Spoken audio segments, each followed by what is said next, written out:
أشهد أن لا إله إلا الله وأشهد أن محمدا رسول الله وأشهد أن عيسى عبد الله ورسوله.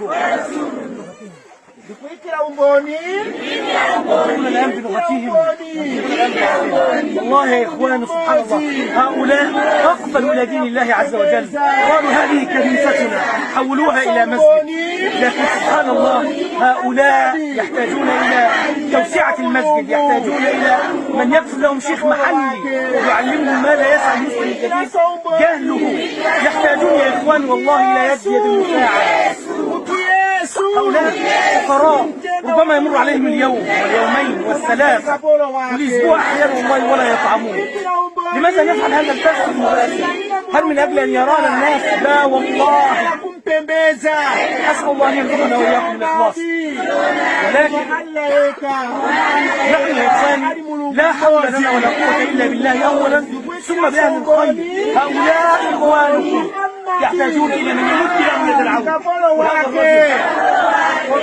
كان كنيسة كبيرة تحول إلى الإسلام وقال هذه كنيستي.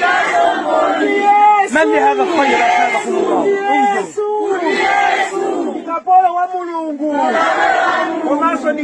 انظروا الله أكبر الله أكبر الله أكبر. هل رأيتم مثل هذا من قبل؟ سبحان الله.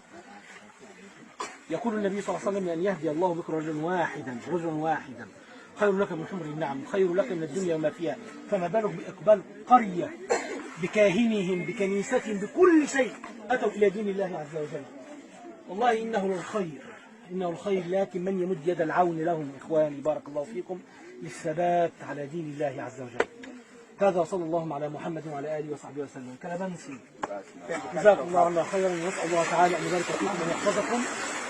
كاهن كنيسة يقبل إلى دين الله عز وجل ويقبل الناس من خلفه، يحول المعبد والكنيسة إلى مسجد. يعني فعلوا كل شيء. فأين إخواننا من أهل الخير؟ جزاكم الله عنا خيرا.